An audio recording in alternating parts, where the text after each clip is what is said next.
as yet. All right. I'm just waiting for them.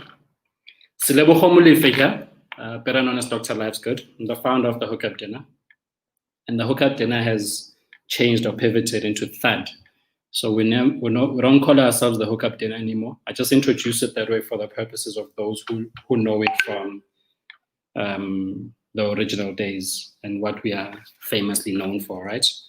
Which is mostly networking and as well as building up entrepreneurs in the startup space, giving them platforms to do what they do best, to be able to sell themselves, to pitch for their solutions and do whatever that they need to do. So I want to welcome you, and I would also just like to reintroduce ourselves in terms of where we're at and who we've become in post-COVID, in fact, during COVID, because we're still in the middle of the pandemic. I think my colleagues are quite caught up in the background, so I am not going to be able to hold them to it, that they couldn't be in this broadcast, but I am going to try as hard as possible to share as much from my end in terms of whatever each of them should have shared accordingly. Just for those who are wondering, so if you see me looking this way, if I do this, I'm looking at the Instagram community, because we are engaging communities here. It's not just one platform, but mostly, obviously, I'm broadcasting from StreamYard, and in StreamYard, we are able to broadcast into YouTube and Facebook. Those are the two main platforms from where we are driving our conversations. And we're just trying to make sure that we're able to answer as much questions as possible about the journey and where we are, right? So let me get going. I was trying to buy time to get my colleagues in, but I'm not sure whether they're coming in. I have Umbali in the background. Umbali is going to be shooting questions my way, and she was not ready to jump into the broadcast, and I will forgive her for that. Because, girls and hair and everything else in between. So, Umbali, what you can do for me, it's fine. I'll drive a monologue. I'll forgive you. What I will need from you are questions. As long as you can shoot the questions my way so that we've got rhythm, right? I see that Palisa is also in the screen. She's joined in, so I'm happy about that. All right, so guys, we decided to get into the franchising space. That's where we're at now. We decided to be the ones that we've been waiting for, and we came up with a tag, a slogan. We said, think ownership, and in thinking ownership, we wanted to be provocative. We wanted to ensure that other people who are sitting in their corners and being comfortable become uncomfortable with the status quo and decide to do something about it. And we have decided to do something about it. And we've collected over close to 3.5 million to date. We've launched the first store with the first Stokvel that we launched. It's operating, it's in Benoni. It operated for the whole of December. And our shareholders have been visiting the store, they've been buying, they've been taking their families there. And I think we're an evidence-based organization in everything that we do and everything that we've done in the last 8 years as that. So I'm excited that more and more people are buying into the vision of what we are trying to accomplish with this mission of ours of helping democratize the space of entrepreneurship, the space of ownership, and in particular, going for the franchising space, because we've learned through our colleague Batabile, who's a multi-franchisee, that there's massive opportunities in the pipeline, and there's many things that we can do together, So we've been pushing hard to ensure that people are not left out of the value chain, they're not left out of the economy, and we are becoming that channel through which we can all participate actively and do something about it. Some of the opportunities that have emerged over the years, over the past couple of months, is that we're able to employ some of the people that are employed, the employees that are employed in the stores, come from members' families, right? Which is a massive, massive thing to do. It speaks to the principles of cooperative economics, where Setting up a co-op is about giving each other an opportunity. It's about giving each other a chance. And we've decided to really go for that angle because we love it. We believe that we're the ones that we've been waiting for. And there's absolutely no reason for us not to do it by ourselves. And the other big opportunity that has emerged from this is the fact that we're able to start sourcing from our own members, as in suppliers. So think about the supplier development value chain. We are buying from members who've got businesses, right? Why? Because we are the market. The store is where we all go and buy fast food every other day. And because we can do this, we must start questioning where are we buying some of our supplies from. Having said that, we are dealing with the franchising industry, and we're very fortunate to have partnered with a franchisor that is so keen and so willing to engage us on multiple fronts, and that has really embraced the concept of cooperative economics and said, we're willing to walk the journey with you. And this franchisor happens to be the Jimmy's Killer Brands network. In there, they've got Jimmy's Killer Prawns, Jimmy's Grills, they've got Jimmy's Fish and Chips, and then what do they call it? Jimmy's Killer Express. The brand we decided to buy into is Jimmy's Killer Express for one simple reason. It encompasses all the other things from the other brands into one. So you get the prawns at our Killer Express, you get amakota, which you don't get at any of the other brands, you get the burgers, and you still get the fish. So whatever you would have been looking for from the other brands, all of this falls into one place within the Jimmy's Killer Brand, Killer Express franchise. So we went for that, one, because it encompasses all of that, but two, because we liked it. The price point was the right point, and even the portions were that deliberate. The portions that you get, for anybody who's been to our store, they will tell you that we have such large portions when it comes to chips and when it comes to any of the food that people are buying. So it's because of that, it's become such a beautiful opportunity for everybody that is participating, you know, whether you're a customer coming to buy or you're a shareholder looking at whether there's growth in this opportunity. And we've been exploring, we've been looking at what are the other franchisees doing revenue-wise. Our target is to make 350K a month, and we're off to a good start, and we hope that in the next 6 months we will have reached that place where we are moving from 350 onwards into the numbers that can become exciting. Some stores are doing 500K, 700K. In Gaborone, the Jimmy's Killer Express there is doing about 1.2 million a month. So there's massive scope and opportunity, but it requires cooperative members to participate actively, not just to wait for the opportunity to show up, but to be the ones that are helping to market. Remember, this is the first Black-owned cooperative franchise in this country. It hasn't been done before. Even when we spoke to multiple other franchisors, they were like, we don't understand the model, because a franchisee store is owned by one person, and that has always been the way that franchisors deal with people. They just want to deal with the person who's buying. Here we've brought 100 shareholders together who've collected cash, 1.5 million, and we bought a store. And then there's a management company that comes in and manages that, which is us. We call ourselves Barui, right? Barui is made up of THUD, Palengo Holdings, as well as Stokvel. And that on its own just tells you that we have our spirit of intent around the cooperative economics model is to make sure that we democratize as much as possible, to show Black people in particular that we have massive power and advantage because we are the consumers ourselves. So if we're the consumers, we can buy into the brands that we are consuming. And that's the starting point of what we are really trying to achieve with this. I'm just going to add my colleague Balisa into the stream just so that I can welcome her accordingly. Oh, she fell off again. All right. And I'm happy that you guys are asking questions. You're shooting there. Thank you, Kukuletu. You're saying that's massive income. Absolutely. Yeah, what we are really trying to achieve with this is get to a point where everybody gets to make money. The fast food industry is worth about 84 billion rand in this country. And of that, we would like to see ourselves with 100 stores in the next 5 years. And then in the next 10 years, we'd like to have tapped into 30% of that market share, and that's about 24 billion rand odd. So the scope and opportunity is massive for all of us to do something that is worthwhile, you know.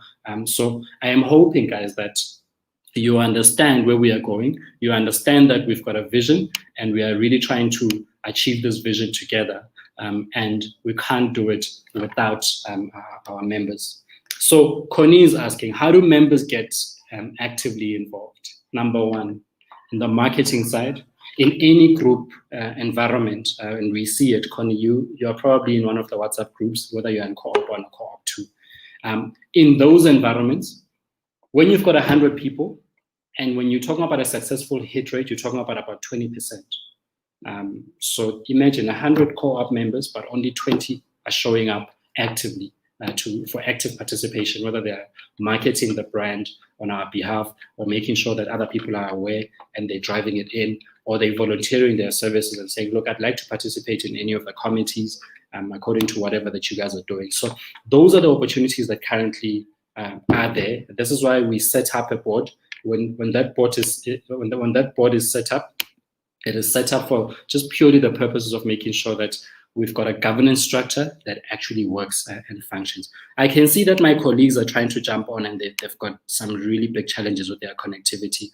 But Tabile and Balisa, they keep jumping on and off. So Mali, I would advise that, tell them that they don't have to worry about this broadcast, because I can see they're struggling. So even when we have a conversation with them, they're going to keep falling off all the time. Just communicate accordingly. Thank you, Mbani. So what you can do for me, Mbani, is from the WhatsApp group, just get their commentary in terms of things that I must touch on that they feel is important, and I will relay the message to our viewers accordingly. Yeah, and as we are getting questions in, I will say the questions, and then you can repeat, or you can ask Batabile and Balisa for where I might have missed anything. All right, so Rachel Perry is asking, please share number for WhatsApp group for me to join. Rachel, this is strictly for members, right? So just communicate accordingly. If you can drop a message at info@stokvel.com or stokvels@thud.africa with your membership number, and tell us whether you're in group 1 or group 2 with your mobile number. And then we will verify against our database, and then we'll make sure that we add you accordingly in the correct WhatsApp group. So the WhatsApp groups are closed. They are strictly for members, paid up members who are now have moved from being a Stokvel member into being a cooperative. When you are on the Stokvel platform and you are checking through what is happening, some of the things you might notice is that we've got the installment group. I'm just going to mention what it's called. Third installment franchise. You will see that it's got about 1.8 million there. That number is incorporating the co-op 2 that we incorporated. We had our formation meeting last night for the 100 members of the second cooperative, the second Stokvel that we crowdfunded for. So that group is closed, right? So if you happen to be in THUDmoney installment franchise and you are not in the WhatsApp group, it means you are part of co-op group 3, where we are going to form co-op 3. And I will communicate how that is going to happen. So we're forming specific groups for specific people, right? And then we've got one that's called THUDmoney once-off franchise. So you have 15,500 Rand that you want to contribute and you want to participate. So when you get onto the Stokvel platform, just search THUDmoney. After you've typed in THUDmoney and you search, you will come across 4 groups. One will be THUDmoney Co-op 1. We can't accept any new members. It's a closed group because they've raised the money. They have the store, and the store is in Benoni, right? It's there, it's physical. And then we have THUDmoney Co-op 2. We are busy with the migration process, where we are moving our members from THUDmoney installment franchise into THUDmoney Co-op 2. Also, that group is closed because we have raised the money, we've collected, and now we are ready to transact. We are buying a store, and we're going to be building it over the next couple of weeks. And then we are launching that store in February. It's in Soweto, in Meadowlands, at Meadow Point, for those that would like to visit it. And in the coming weeks, we are going to present accordingly to you guys and say, okay, here's the store, here's what's happening with it, right? And then you will also see, if you don't have the 15,500 Rand upfront, there's a group you will find that says THUDmoney installment franchise. There, it's 6 installments. It's going to be a continuation of what some of you have experienced, where you don't have the capital upfront, the full capital upfront, but you can contribute on a monthly basis over a 6-month period. So we are working according to market conditions. One of the market conditions is that sometimes a site shows up that will not wait for us to raise the money. That will not wait for the 6 months for us to have the money, right? And if that's the case, then what will happen there is that we will use the group, which is that has put cash up front for the opportunities. And then we're going to stagger out opportunities that are predictable for the ones that are raising money through installments. So if you feel like you want to participate immediately, make sure that you are joining the group that says once off, because there you are just paying the full capital amount up front. In fact, for group 3, for some of you who've already put money in, for group 3, we are launching the store in March. It's going to happen in Randfontein, and we are going to be presenting the opportunity properly next week, because we're still finalizing a couple of things. People are still on leave, they're still on holiday, and some of them return around the 11th and 12th next week. So we are going to present the opportunities proper. Nash Dube, good to see you, my brother. It's been a while. When are the next groups open to join? You can join now, Nash. So just type in THUDmoney onto the Stokvel app and search.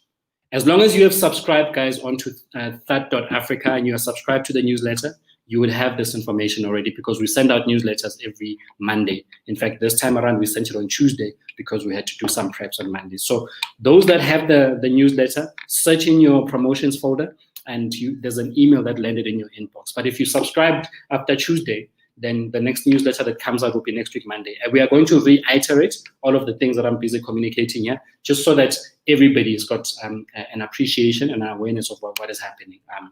All right, next question that is coming up. Ever considered also buying lands and developing them? Is the focus only on food? Is the food industry leading in high volume and income for industries you invest in? Thank you for this question. I want to remind everybody, we are only 6 months old, guys. We've raised 3.5 million rand odd in terms of capital. And the first point where we decided to focus is fast food. Why fast food? Because in the fast food industry, we've got an expert in the team. That is Batabile. She's a franchisee that owns a couple of franchises. So we've got expertise within the team, and we know how that industry or space operates. And as a result, we wanted to take advantage of that instead of trying to tap into industries where we've got no experience. It's also like the question of, why are you not franchising black companies, right? There are no black-owned franchises right now in the fast food industry. We're going to change that. But you know, an elephant, you must eat it piece by piece. And we are only 6 months old. So we are going to focus on where we do not waste investors' money, and we do not take risks that are not calculated. The fast food industry opportunity is a calculated risk. That's where we've done our calculations accordingly, and we've done our due diligence, and we've made sure that we try and cover as much as possible. And as much as we know that anybody in any space, when it comes to putting money into a kitty, there's risks and you might lose that money. Ours was to make sure that we don't just put money into things we don't understand. What we understand right now is the fast food industry, and we are going to focus on that for the next 5 years so that we can go deep, right? As an example, right now we are able to source potatoes from Co-op 1 members because we have a store, and the franchisor does not need us to use their preferred suppliers, and that becomes an opportunity for our own suppliers within our network. So that's how we are. That's the logic and reasoning and thinking, right? And I would appreciate if you can just subscribe to THUD.Africa to the newsletter. You will see it's a pop-up that shows up immediately as you get onto the website. Once you have subscribed to that, you will get an automatic email in your inbox. Check in your promotions or spam folder. It's a welcome email. That welcome email has got a presentation that you must download. When you download that presentation, read through it. Most of the questions that are currently being asked, you're definitely going to find them in there. It's going to help you a lot in terms of understanding why we are taking the approach that we are taking. We are only 6 months old, and we are not going to rush into other industries up until we've built a solid enough base. In fact, I was even stating it on some of my social media status updates that we are going to make sure that as soon as we've got depth and experience and knowledge of what's happening better in this fast food franchising space, we are then going to start franchising some of the small black-owned brands. We're going to start looking at how do we franchise them and take them to a national base. But it takes a lot of work, it takes a lot of investment, and investors in our network are putting in small money into the stokvels, and it's not money they're willing to lose. So we must always be mindful of such things. And I say that because it's such an important thing to understand, that when you are using people's money, you've got to be defensive in terms of how you are taking it. Okay, Guguletu was asked, how do you decide on the location of the stores? Do members vote, or do you have prime spots that you've identified?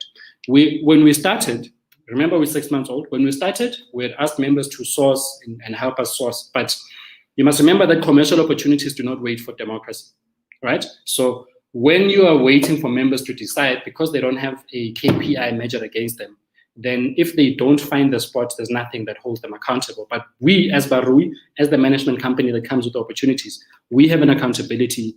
We have a KPI that we must meet and a mandate to make sure that we presented opportunities. We said we're raising money. So we have commercial agents right now who are out there looking for space for us. This is why we can start grabbing some of the correct ones, the spaces according to the spec of the franchisor. We are starting to get some of them in, and we're starting to be trusted more and more in the industry. And as a result, they're starting to reserve certain locations for us. So right now, we've got a location that's locked in, which is Soweto. We're going to be transacting for that next week. And then we've got a location in Randfontein. Why? Because there's a mall that is launching there, and it's got the right anchor tenants in there. And even there, I mean, the anchor tenants like Pick and Pay. So we've got a spec of what is required, and it comes with the franchisor, and we decide together with the franchisor around the types of locations that we find. There is a spec, and if you need that spec sent to you or shared with you, we're more than happy to, but please take note so that it can be shared in the next email communications that go out. All right, I hope I've answered you correctly there, Guguletu.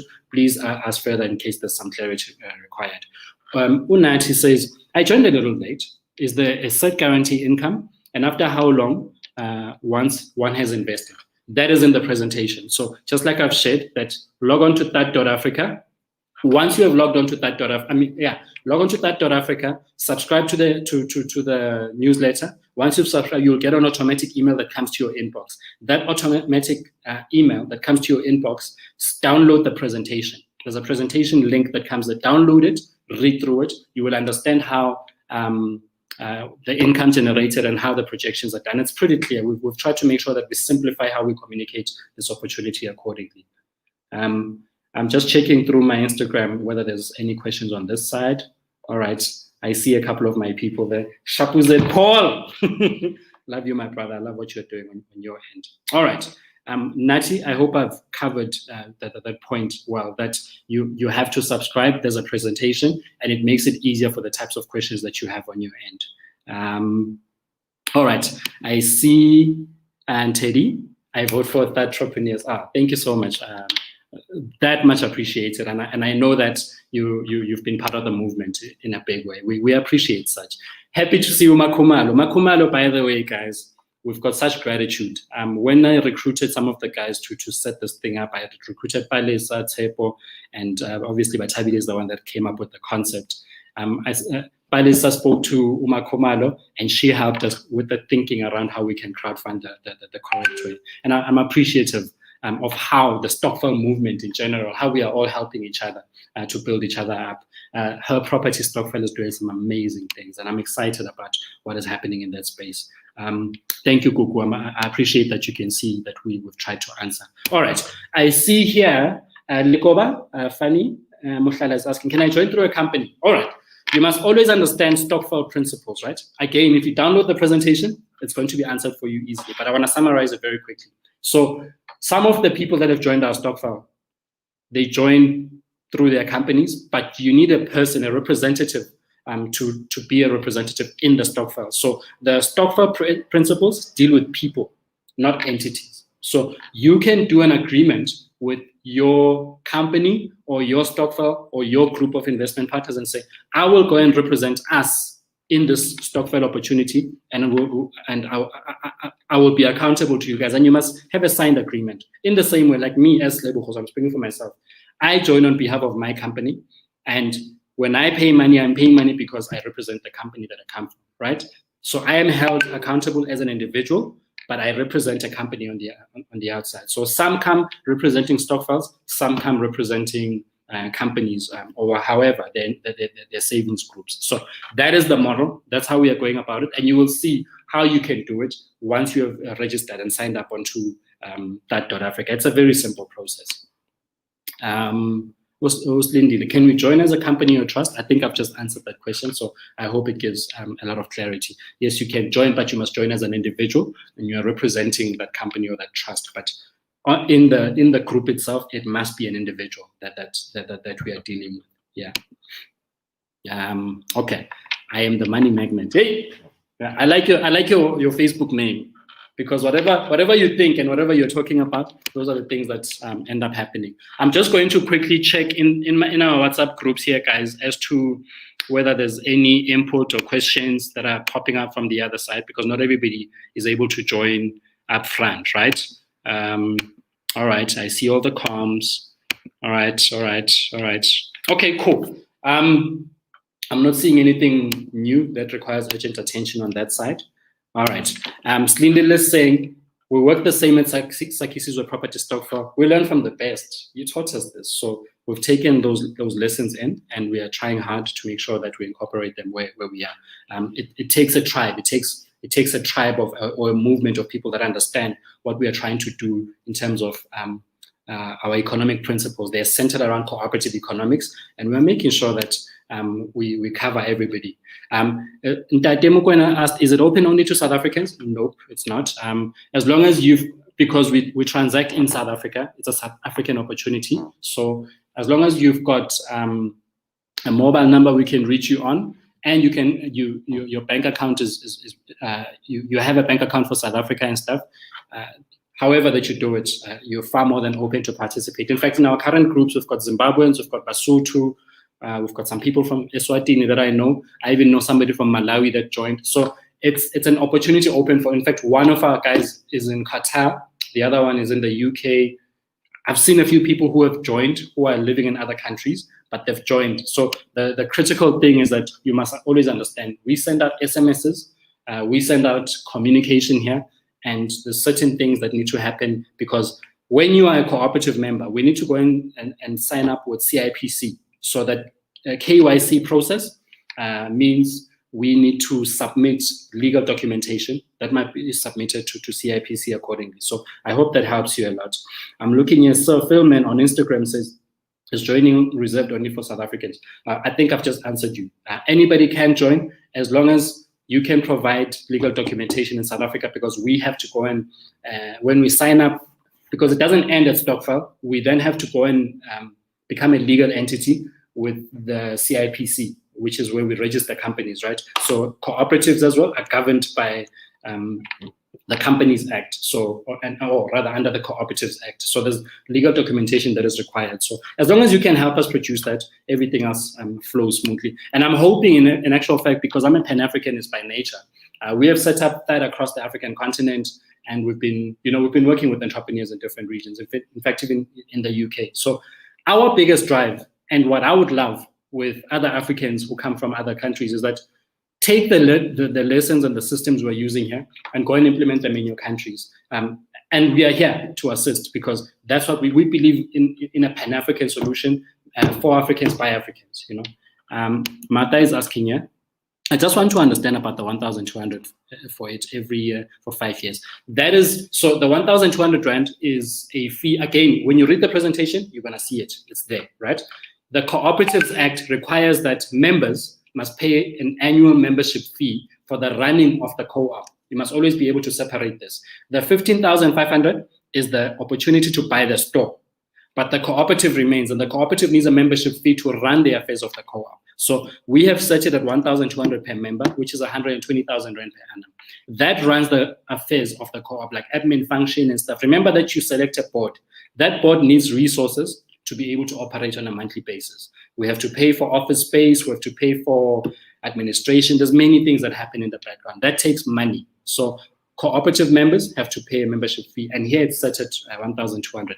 It gets decided differently with different co-ops who are not within our network. So for our network, we've set it at 1.2, and it can be reviewed by the board, and people can decide accordingly. All right? I hope that is covered.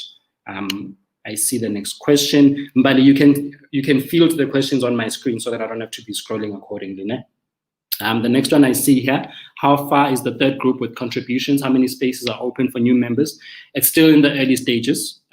Right now, where we're at, like I said, when I'm looking at the Stokvel group here, we have 1.8 million odd, right?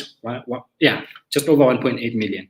That means 1.5 million with 500,000 goes into co-op 2. That's what that co-op will have raised. It gets put one side, right? If you read the presentation, you will understand how that works. Now, what is left over is what is going to form Group 3. Group 3 hasn't been formed officially. You will see in the Stokvel platform, you either have to search for THUDmoney installment franchise or THUDmoney once-off franchise. And what we are trying to determine, how many people have got 15,500 Rand upfront. And those that have that type of money, they get first preference for the once-off opportunity. And then we will field in also for the installment ones is the people that can only afford to pay the 2,500 Rand on a monthly basis, accordingly. So we've heard learnings, and through those learnings, we are trying to restructure how we collect the money so that we never miss the opportunity, because the commercial opportunity and proposition does not wait for you to collect the money. If we can't afford, for instance, to secure a location in when it comes up and it's the right location, it gets given to our competitors or anybody else who's got the money up front. So we are trying to mitigate such risk because we are learning. It's learnings. And because we're an entrepreneurial movement, you must constantly be changing or adapting to market forces and making sure that you're not left behind, right? Yeah, I hope I've covered that. Please, guys, download the presentations, very critical, because a lot of your questions that you're asking here, they're actually covered in there, including the frequently asked questions a lot. Okay, same question was asked, that has been covered now. Lael Creatives, we're an international company. Oh, yes, we're an international movement. And, being pioneers in the space, we are going to make a lot of mistakes, right? And the grace period for making those mistakes is not as wonderful as we'd like. But just like with anything, being a pioneer, there's a price you have to pay for doing such. And we have taken the approach of involving our movement and people within our network to help cushion that, to help us in building up the space rather nicely, instead of us finding ourselves in a space where we're trying to do everything by ourselves. Cooperative economics is about the community coming together with their skills and resources and building something up together. Renelo here says, that is breaking barriers and building bridges between the consumer and the product. May God lead you guys as you lead. Thank you so much. I really appreciate that. Lyle Craig, does the 1,200 go to the bank account of the co-op? Yes, I want to say yes, and I stand to be corrected by Tsepo, because how we are trying to separate these two things is that the co-op bank account is where the money for the store is banked. So we are going to move, for instance, all of the money into the co-op bank account, and then what is going to be left on the Stokvel platform is where we contribute the 1,200 rands, and then would like to transact from there. But I stand to be corrected. Tsepo will answer this, and please note this, because it must be answered in the next email that goes out in the next presentation. David includes says, out of all the 100 stores that are targeted, are we even going to have a store that's bought by another store, e.g. Co-op one buying maybe the 7th store? Absolutely. The point and the purpose of raising more co-ops is because a particular co-op cannot afford to pop out the 1.5 million upfront, right? And that's how we end up launching new groups. But if a particular group comes together and they say, no, we've got the money, then that's the opportunity for them to buy a second store without it being launched out to market. So that is a definite thing that we would like to do, where we raise the opportunity for existing co-ops. So right now, our function, or rather our structure, is launching primary cooperatives. So we launch a Stokvel group of 100 members. That Stokvel group then, after capital raising, gets turned into a cooperative. The cooperative is strictly of 100 members. But you're going to see a pattern where we end up becoming having secondary co-ops. Secondary co-ops can be made up of 2 co-ops that already exist within the THUDmoney community. And from secondary co-op, then we move into tertiary co-op.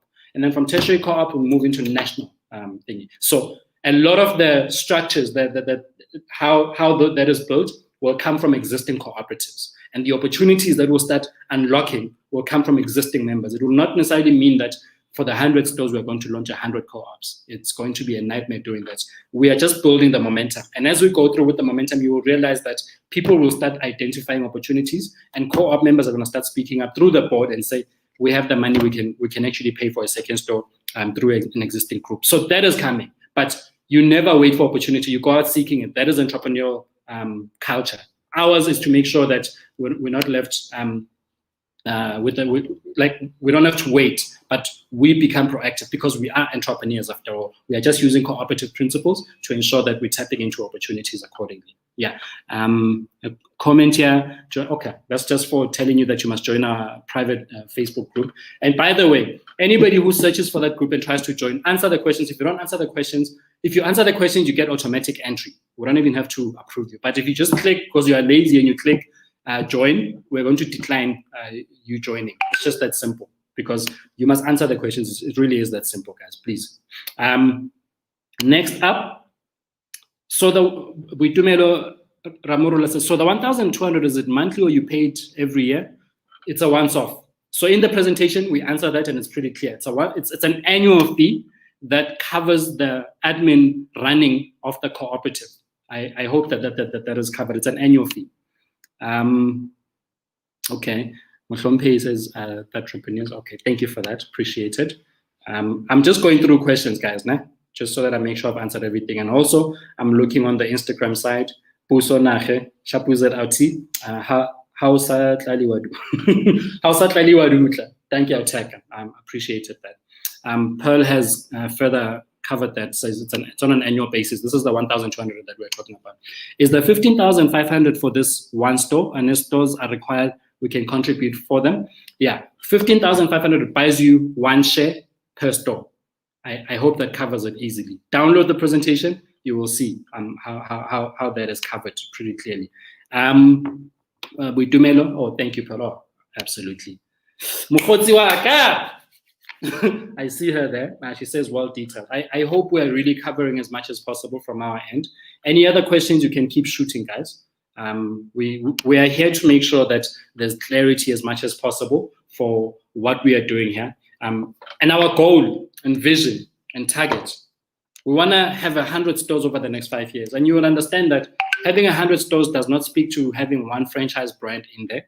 It just speaks to where the opportunity lies, and if the opportunity fits with our principles and our purpose and where we are trying to drive this movement, then we are going to buy into it. It will always be presented to members. It's a democratic environment, and if members do not agree, then, I mean, the best way to vote for anything is with your pocket. Members will always say, yeah, I'm buying into this, and therefore, here's my money. And I'm not buying into this, I'm not putting my money in. It's really that simple. So that's how we are trying to deal with things as they come up. And I can see on my screen on this side, you guys are busy signing up onto the website because notifications are coming in. That is absolutely a great thing to do. Please, I want to say, search your promotions folder or your spam folder for that email. It's a welcome email, and it's quite detailed with the presentation. Download it, read it, take your time reading it. Most people don't read. Most people just want to, like, they peruse through the thing, and then they come to us, they sign up because they're rushing to join the opportunity, and then they come and ask us questions that we've answered already. Like, I want us to get to a progressive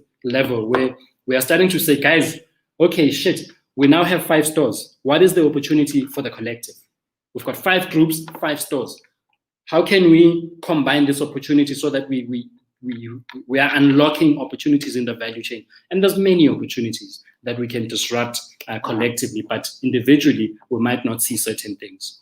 But Tabile says, we're ready to invade townships, create jobs, transform the economy. And as an example, both within the stores and within the network as a whole, we've created 20 jobs just with one store.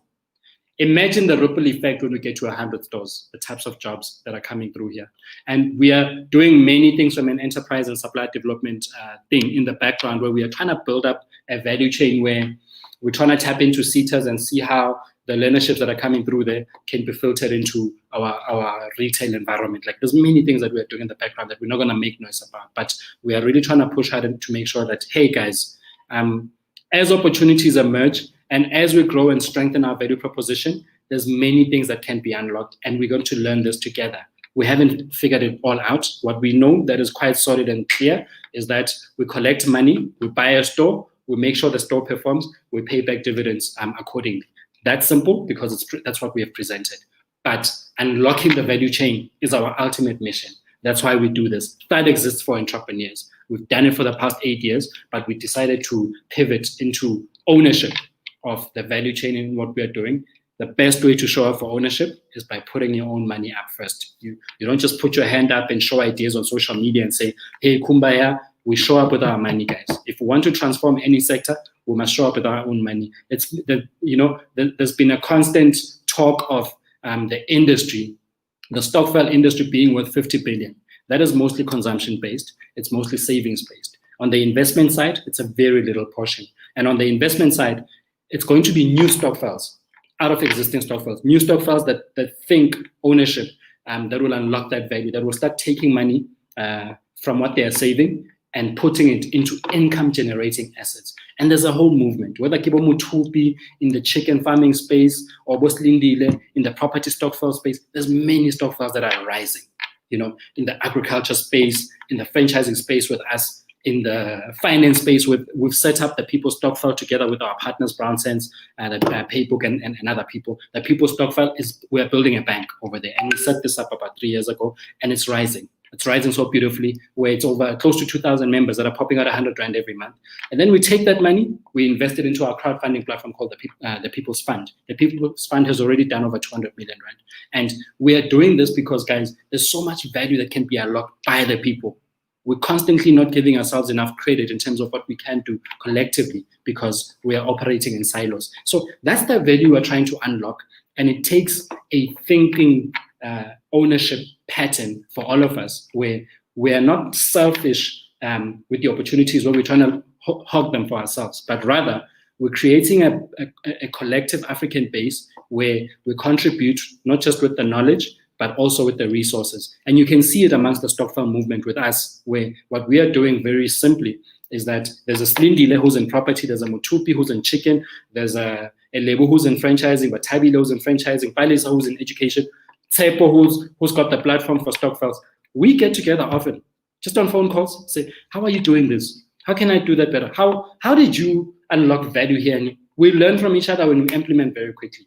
So we are not in an environment where we are selfish with knowledge. We try and share the knowledge amongst ourselves. That's what we are really trying to do. All right. Kirsten says, colleagues, I have nothing against questions to seek clarity, but to make discussions even more fruitful, I urge you to review the presentation. It answers 80% of the questions. Thank you so much for that input, Kirsten. And Kirsten is part of Co-op too. It really is that simple, guys. Like if you download the presentation and read through it, most of the questions you're asking around dividends and all of that, they are answered in there. We've tried to cover that so that we don't lose momentum in terms of progress. So let's not be reactive in what we are doing. If you are seeing this for the first time, great. We can have empathy towards that, and we are saying to you, download the presentation, read through it. You will see that most of the questions are answered, and then you will decide whether the opportunity is for you or not for you. All right, Rachel, we already answered that question there. Okay, question: have we started looking at sites outside of Gauteng for some of us who are not in the city of gold? If yes, where are we looking next? I cannot answer that yet. We are only 6 months old, and I'll tell you why. Our operating team, Barui team, is based in Gauteng, in Johannesburg to be specific. And yes, we've got a national dream, but you must stagger it out over time, And if there's a saying, slow is smooth, and smooth is fast. So we decided, let's learn first. Let's build processes, systems, let's build the platform. Let's make sure that we are grounded. When we are grounded, we start identifying partners who can help us to unlock value in other provinces, in other cities where the opportunity comes from. But the franchising environment is a very practical and operator-driven environment. It requires us, every other day, I have to go to the store, as an example. To go and check what's happening, I have to monitor what's happening, and I have to drive there. If it's not me, it's Batabile. If it's not Batabile, it's Palisa. So it requires us, right? So we're starting to build our feet accordingly. We have a partner network nationally because that is already national in that sense. But because the franchising opportunities are fresh on the table, that is commercially driven, that has got KPIs and service level agreements in place, we can't just do things haphazard. What's beautiful is that you can participate regardless of where you are. Why? Because we're a digital network. You just sign up onto THUD.Africa, you download the presentation, you read. Once you've gone through it, then you sign up onto Stokvel.com, you search for a group, boom. That's how we've been able to raise money quickly from people all over the country and even outside of the country. We can do that digitally. So we use the digital opportunity to make sure that the opportunity is spread across. Otherwise, if we're using traditional models, we would have had to gather together and have a kumbaya meeting to discuss this opportunity and then decide whether we want to. But the digital environment, technology has enabled us to make sure that we can tap into opportunities anywhere. For now, the opportunity is crowdfunding. The physical stores, we follow the money. The money is in commercial spaces. And it's been mapped out in the presentation that what type of feet traffic that we are looking for.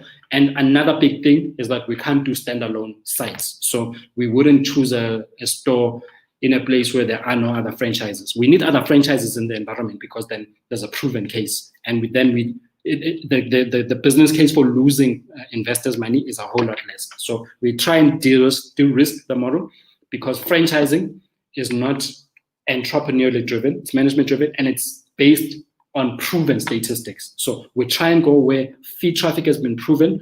And this is why you will always see when they talk about a food court, if you go into any mall, you find many brands in one place. It's because of that.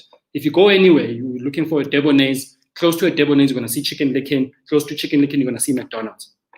That's how the franchising movement operates. And I'm hoping that I've covered that pretty well.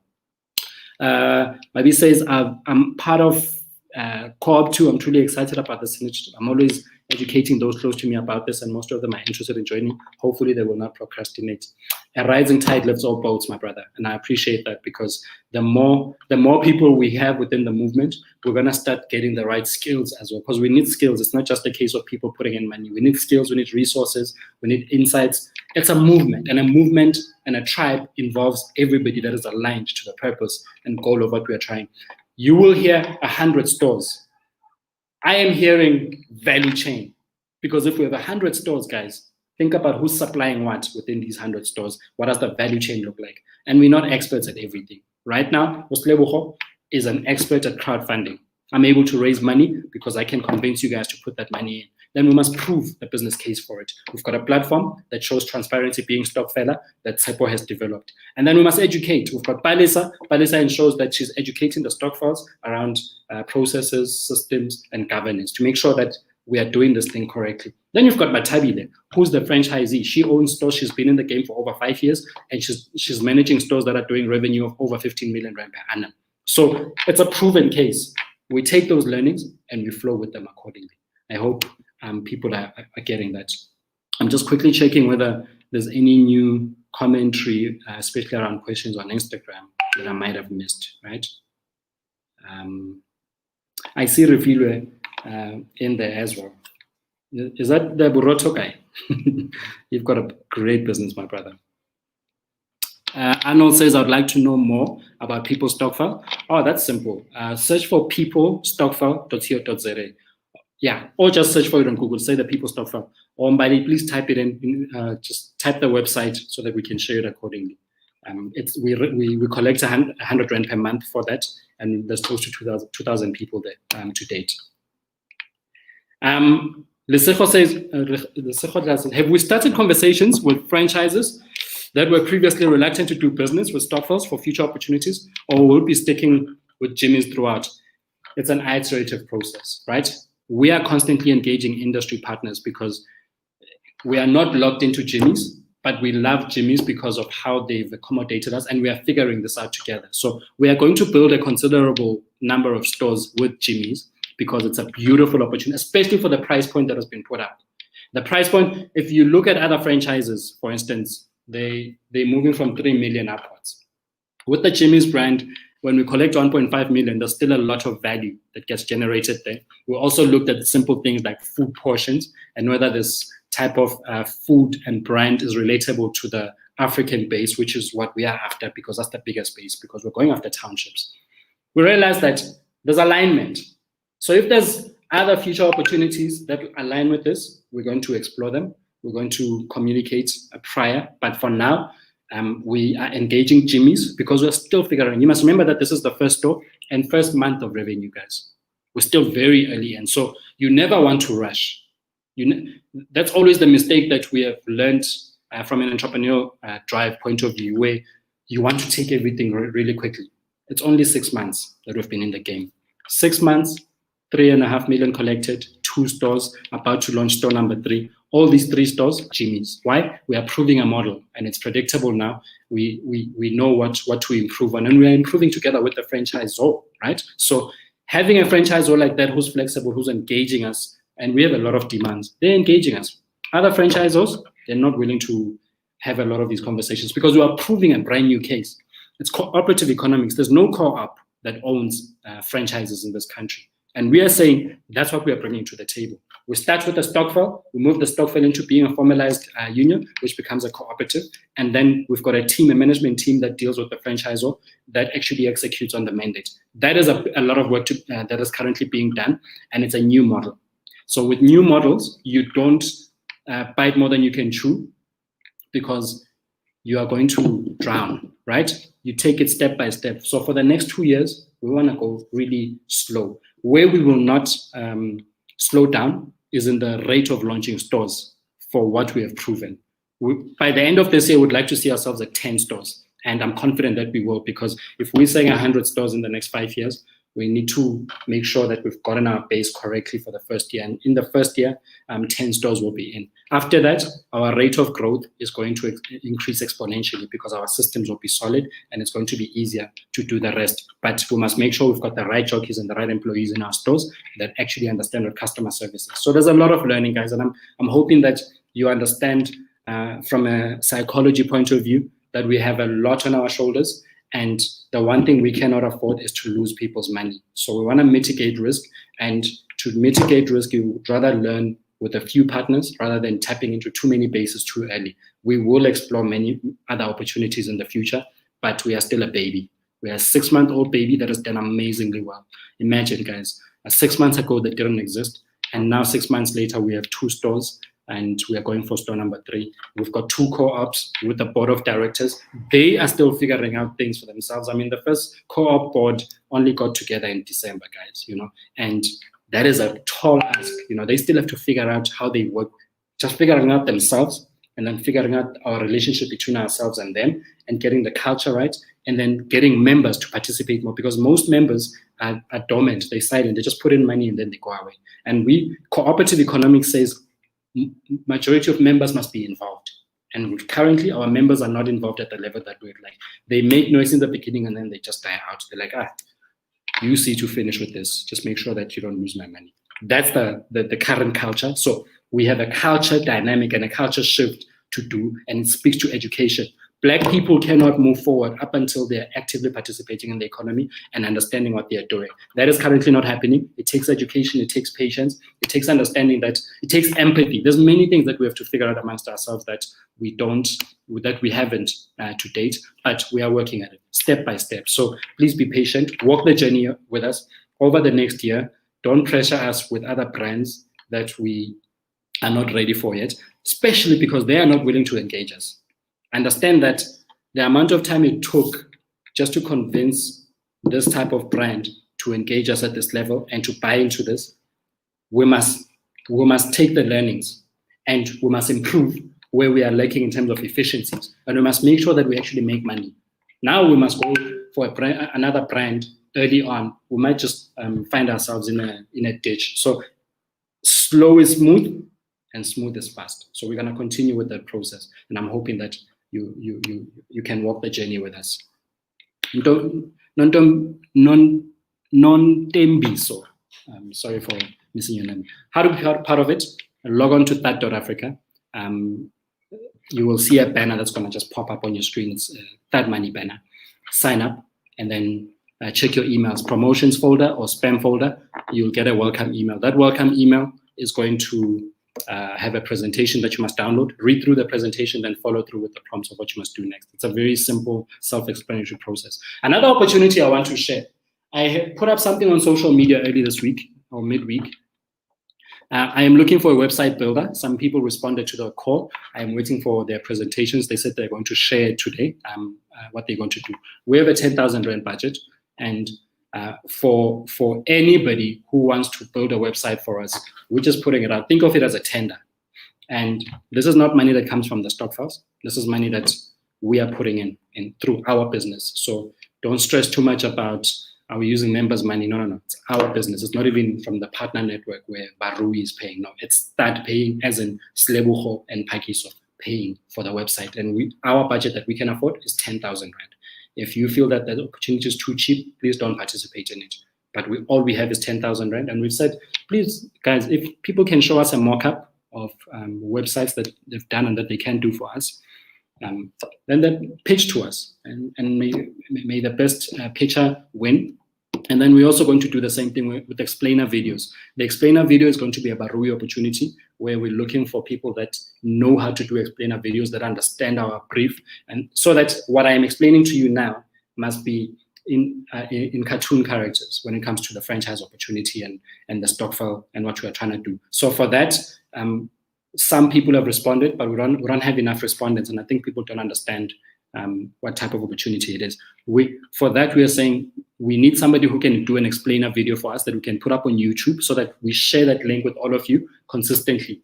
When you need to understand what this thing is, you just see this explainer video. We're only 6 months, we're figuring it out, and as funds come in, we try and use those funds towards building the movement so that it becomes easier to communicate and it's more fluid. All right, I see Nash. Nash says, loving the progress of Dr. Labs. Does the shop have its own website? No, the shop does not have its own website, and we are in engagements with the franchisors as to how that works, because none of the other franchisees have got their own website. So we don't want to overstep our boundaries. But what we do have is social media pages. So for instance, Jimmy's in Glenwood has got a Facebook page. When you search for it on Google, you find it there where you can put recommendations, as well as on Twitter and Instagram. We've got social media pages through which you can participate. We will still find out whether we are actually allowed to do the website or not. So I hope that covers you. And I know that you're asking this because you would want to pitch to build websites for us. By the way, we source from our members first. So if you are looking to provide services to us, make sure that you remember, make sure that you've joined our Stokvels. We procure from, it's a closed economy that we're doing here. And that's how we are going to solve Black problems in this country, where people complain about not having market access opportunities. We are doing them amongst ourselves. We are building it because that's how others have built wealth. We are going to do the same thing when it comes to wealth building. Thank you so much, guys. Bali, anything that I've missed before I wrap up? There's a question that's coming through from Instagram. Kolani Ndlovu says, can you supply the store with inputs as a member? Absolutely, Kolani. In fact, in our first store, maybe what we're gonna do, Bali, please note this, né? Let's get a testimonial from Ufulu, who actually supplies potatoes for the Pinoni store, because we're running an enterprise development initiative amongst ourselves as that, where we are saying we've got Black suppliers that are supplying the stores, and there's some quality constraints that they have, and we must develop them to a level where they are supplying us at a level where they could supply other entities outside of us. So there's a lot of enterprise development that is going on in the background. So I'm hoping that answers you, Kolani, that yes, we definitely source from members, and we have picked up with the first store that there's quite a few inefficiencies. And it's the Black problem, right? It's the African problem where there's opportunity, but you are not ready for it. And we're gonna help you build up to that level where you are ready to supply not just us, but outside of this. So we're doing a lot of supplier development internally. Lisejo says, please tell me, how does one join? I follow you with the one store. THUD.Africa. If you see below the screen, it says watch. What is THUDmoney? So we've tried to do such things for automation purposes. But THUD.Africa, sign up there. And once you've signed up, you are going to get a newsletter in your inbox, set your promotions folder or your spam folder. And through that, you're going to be good. You read through that thing. It's going to tell you exactly what you need to hear around how to join for the opportunity. The other Lisejo, Dlada, says, it will be interesting to know how many people represent other Stokvels businesses. Baliwo, you're killing me here. What's going on? It'll be interesting to know how many people represent other Stokvels or businesses in our co-ops, because that's the true extent of reach this great initiative has. Exactly, Lisejo. That's what we are trying to determine. It's a data-driven approach. We are sourcing from members, and it's a closed opportunity. If you're not a member, we don't buy from you. That's how cooperative economic principles work. We are learning from the best in the world. I would like to take a trip to Spain and Germany with our entire team to go and learn even more from where cooperative economics drive entire economies. So that's the goal, vision, and mission where we'd like to find ourselves with. Let's learn how, whether it's in education or in any industry, because these principles apply across the board. And I would like to encourage people, go and read up on cooperatives that own entire industries. There's OVK in the Free State. It's a group of farmers. They determine prices in the agriculture space. Prices, guys. That's how powerful they are. Can only do that if you own your entire value chain of what you do. So whether it's OVK or BKB, there's quite a few of them. Just in the agriculture space, go and do your research as to co-ops that started off as co-ops and now they are private limited companies or whatever. Some still use, so they will have a private limited company in the front, but a lot internally. There's many cooperatives which are part of a closed network, and they buy from amongst each other. They don't buy outside. They import capital and export goods and services. That's what we are trying to build for ourselves as a Black economic base. We are thinking ownership, guys. We've got members who've got different types of businesses that can contribute meaningfully, but it's a long journey. Don't come in thinking you're gonna make quick money. Nope. Retail is a volumes game, and therefore the margins are low, right? But with volumes, with us having more stores, with us starting to have the right prices internally because we've got our own farmers who own a co-op within our movement, then the game starts changing. And to a point where we must stop playing small and thinking ownership is Ulebu individually owning this thing. Ownership to us speaks to us as a collective, as a community, owning things collectively, because it solves the cash flow problem.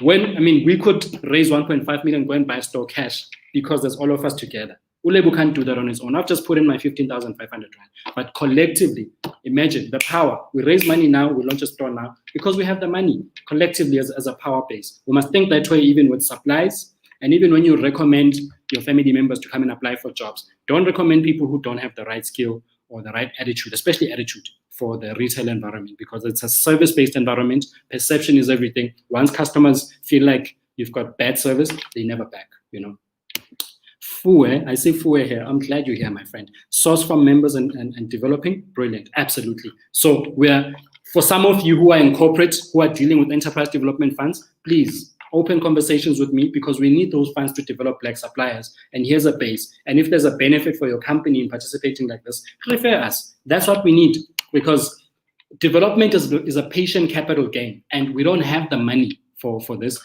But collectively, when where we can source money to develop our suppliers, the game becomes easier. Kukuletu says, thank you so much for the session. Appreciate you, Kuku. Thank you so much. Cooperative economics, research that thing. It's about collective courage. Collective courage is where it's at, guys. When we do it correctly, we are all going to conquer this beast easier than when we try and work in silos. And I want to encourage other people. It's not just us. If you want to start a Stokvel with your group of people, start it. This is why our hashtags are 2. Think ownership and start a Stokvel today, using entrepreneurship principles.